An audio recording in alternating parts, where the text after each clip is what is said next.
العلم نور العلم نور العلم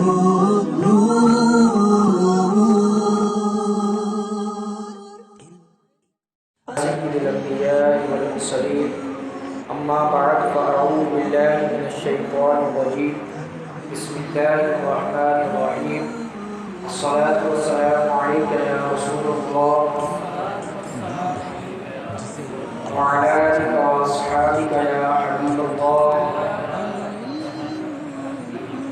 حضور سید عالم مجسم نبی رحمت صلی اللہ تعالی علیہ وسلم نے ارشاد فرمایا، جو شخص مجھ پر درود پاک پڑھنا بھول گیا وہ جنت کا راستہ بھول گیا. محبت سے میرے ساتھ مل کر حضور علیہ السلام کی بارگاہ میں درود و سلام کا نذرانہ پیش کریں. اللہم صلی علی سیدنا و مولانا محمد معدن الجود والکرم وآلہ وبارک وسلم.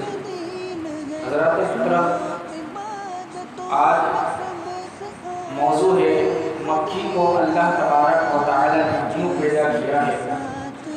ایک دن خلیفہ بغداد جعفر منصور اپنے تخت شاہی پر انتہائی متکبرانہ ادا کے ساتھ بیٹھا ہوا تھا اور ایک مکھی اس کو بار بار آ کر تنگ کرا کرتی تھی. وہ بڑا پریشان ہوا. وہ بار بار اس مکھی کو اڑاتا ہوا وہ بار بار آ کر بیٹھ جاتی. جیسا ہمارے ساتھ بھی ہوتا ہے، بعض اوقات ایک مکھی اتنا تنگ کر دیتی ہے کہ ہم جو پریشان ہو جاتے ہیں. تو جب وہ بادشاہ پریشان ہو گیا تو اس نے جھلا کر اپنے خلیفہ ابن سلیمان سے پوچھا کہ آخر اللہ تبارک و تعالیٰ کو مکھی پیدا کرنے کی کیا ضرورت پڑ گئی تھی. وہ جو اس کا خلیفہ تھا نا، وہ حق بات کہنے سے نہیں ڈرتا تھا.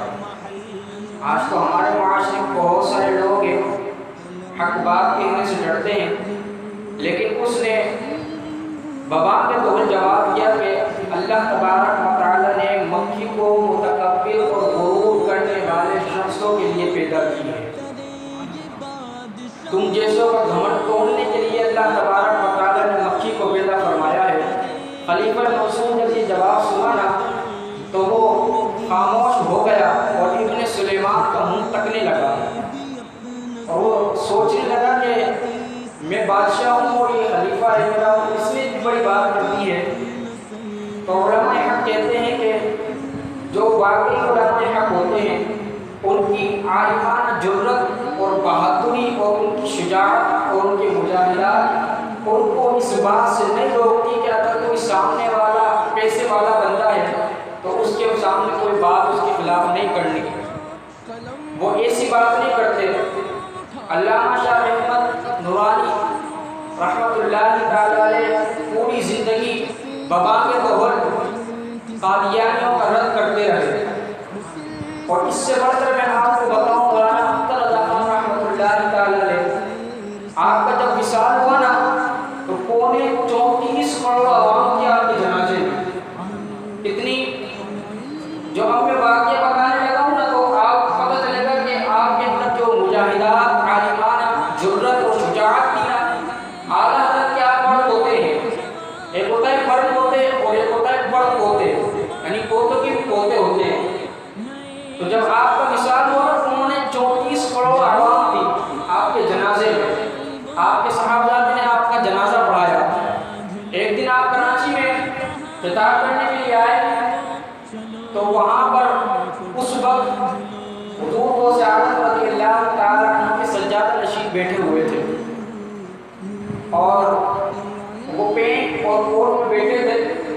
مولانا اختر رضا خان صاحب کا بیان تھا. تو جب آپ بیان کرنے کے لیے آئے حمد و صلات پڑھی اور اس کے بعد آپ نے جلال کے اندر غوث اعظم رضی اللہ تعالی عنہ کے خلیفہ کو دیکھا اور ارشاد فرمایا تم پینٹ اور کوٹ پہن کر بیٹھے ہو اسٹیج پر، جب تم بڑے یہ کام کرو گے تو ہم چھوٹوں کا حال کیا ہوگا؟ جب تم خود یہ بڑے کام ایسے کرو گے تو پھر ہم چھوٹے لوگ کیا کریں گے؟ وہ وہیں کھڑے ہو گئے اور عرض کی اعلیٰ حضرت امام احمد رضا پادری بریلی کے بڑے پوتے سے مولانا اختر رضا خان صاحب سے عرض کی کہ حضرت جی آج تک مجھے کسی نے ایسے للکارا نہیں جیسے آپ نے للکارا ہے. کہتے ہیں میں آپ کے ہاتھ پر توبہ بھی کرتا ہوں.